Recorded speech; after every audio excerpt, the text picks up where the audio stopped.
Para eles isso era normalidade. Passar o dia matando judeus e à noite voltar para casa e jantar com a minha família. Isso para eles era normalidade.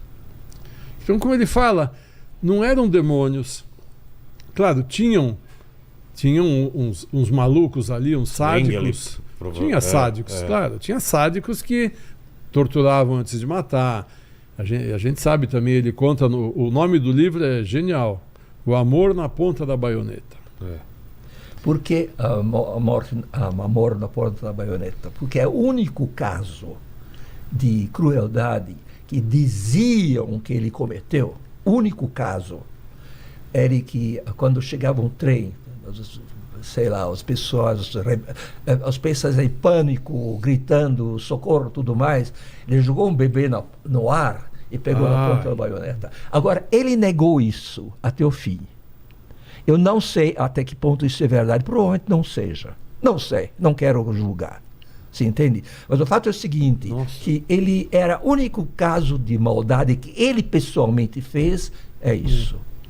E várias pessoas testemunharam no julgamento dele na Áustria, que conheciam ele, judeus inclusive que saíram do campo, e falaram inclusive de certa gentileza que ele tinha com eles. Tinha um joalheiro, por exemplo, que fazia joias para ele, para a esposa, sei lá para quem, e que falava que ele é uma pessoa muito afável. Não era até. Sádico, não era afável. Era afável. Tinha alguns sádicos, tinha alguns que matavam por prazer realmente, porque eram criminosos que entraram no exército e tinha uma desculpa agora. Posso matar? Pode. Posso esfolar? Posso. Eu vou fazer isso. O Primo Levi, aquele grande escritor italiano que teve em Auschwitz, ele escreveu aquele livro, é isto um homem? Uma interrogação. É isto um homem? Ele escreve que era no meio do inverno, quando eram proibidos de comer, beber ou qualquer coisa que não seja durante as refeições, se a gente pode chamar isso de refeição, né? E um dia ele viu um pingente de gelo no bar onde estava e arrancou o pingente de gelo e começou a chupar o gelo. Passou um SS, arrancou da mão dele esse pingente de gelo, jogou no chão e pisou em cima. Aí o Primo Levi, que já estava na beira da morte, olhou para ele e disse assim, mas por quê? Ele disse, porque eu posso. Só por causa disso. Eu posso. O poder é um elixir muito forte. Deixa eu dizer uma coisa para você, se você me permitir, claro, que é muito importante saber. A Alemanha entrou na época de nazismo com muita gente antissemita, como já foi falado antes pelo Márcio. Só que eles eram antissemitas de boca para fora, antissemitas coloquiais. Isso quer dizer o seguinte, nas salas de jantar, nas reuniões sociais, eles falavam mal dos judeus. Mas é só isso. Eram os antissemitas, como podemos dizer, civilizados. Aí Hitler pegou o poder e aí, passo a passo, pequenos passos, da banalidade do mal, sim, ele converteu os alemães em assassinos em massa. Então, primeiro, ele considera os judeus como os outros, os diferentes. Então, o judeu era proibido de frequentar lugares públicos, cinema, teatro, praças públicas eram proibidos para eles. Depois tinha a estrela amarela, depois não podiam ser funcionários públicos, depois, enfim, cortava pedaços, fatia por fatia, separava os judeus da vida civilizada.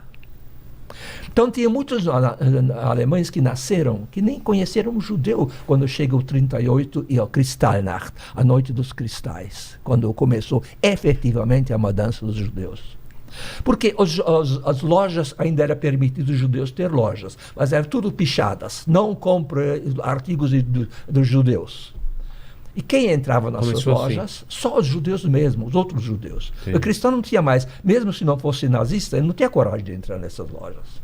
Então, ele separava totalmente os judeus da vida civilizada. Depois disso, ele experimentava, de vez em quando ele dava retrocessos, passos para trás. Por exemplo, na época da Olimpíada da Alemanha, em 1936, ele permitiu que judeus e negros competissem, que era uma coisa fora de comum. Ele foi para trás, porque sabia que era o momento certo. Mostrar para o mundo que não era tão ruim. Não é tão ruim, quer dizer, era uma espécie de vitrine, né? Entendi. Depois, em 1938, ele ousou criar o Kristallnacht por causa de um polonês que assassinou um diplomata alemão. Deixa eu explicar Kristallnacht, senão eles vão ficar perdidos. Tá bom. Quem ouviu?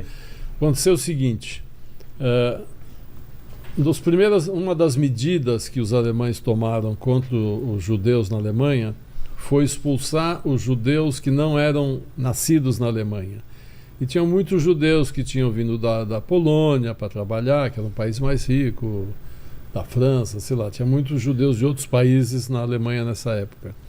Então, em 1938, os judeus que não são alemães mesmo têm que ir embora. Então, os judeus da Polônia são expulsos. A Polônia também não quer aceitar esses judeus de volta. Então eles ficam naquela terra de ninguém entre duas fronteiras, né? Nem entra na Polônia nem volta para a Alemanha. Tinha uma família Grinspoon, que era o pai, a mãe e a irmã do Hershey Grinspoon, né? Que estavam nessa terra de ninguém. O Hershey tinha ido para a França, que eles tinham um tio lá. O Hershey falou: eu vou para a França, da França eu vou para a Palestina, que era futuro Israel, não vou voltar para a Polônia. Ele fica sabendo, aí chegou o outono, o tempo começa a esfriar, o outono é muito frio e muito chuvoso na Europa, aqueles judeus na terra de ninguém ao ar livre, passando privações.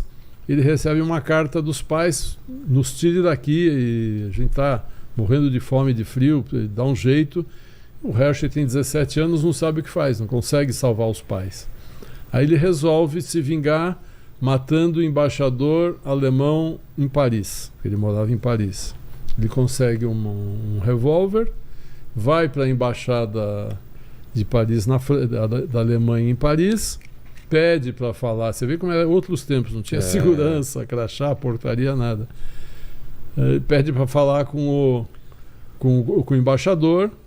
O cara da recepção fala: olha, o embaixador não está. Eu queria falar com o adido diplomático, quem pode me atender? Vem lá um alemão, porque como ele falava alemão, achava que era alemão, qual é o assunto. O diplomata vem lá falar com ele, ele pega e dá uns tiros nesse alemão, né? Já que ele não conseguiu pegar o embaixador, esse alemão ficou mortalmente ferido, morreu depois de 2-3 dias.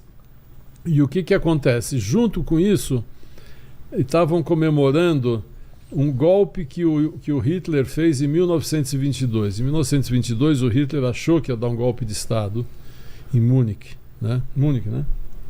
Ia conseguir conquistar, porque lá cada estado era mais ou menos um país. Eu vou conquistar Munique, depois conquisto o resto, vou dar um golpe de Estado.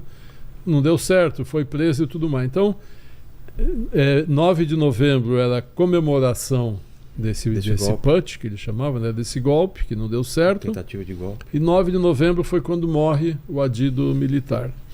Então, o que os nazistas fazem? Eles fazem um ataque contra todos os judeus da Áustria e da Alemanha. Aí, de fato, um ataque físico. Até então, o que acontecia? Uns soldados alemães estavam andando na rua, viam um grupo de judeus, pegavam e mandavam eles lavar a calçada com uma escova de dente, por exemplo. Humilhações assim. Sim. Ou dava uma surra no cara e largava. Mas nessa noite de 9 de novembro, eles fizeram um ataque em todas as cidades onde tinham judeus na Áustria e na Alemanha. Na Áustria, porque a Áustria já tinha sido incorporada pela Alemanha, né? Então, queimam todas as sinagogas, 200 e tantas sinagogas na Alemanha e na Áustria são queimadas.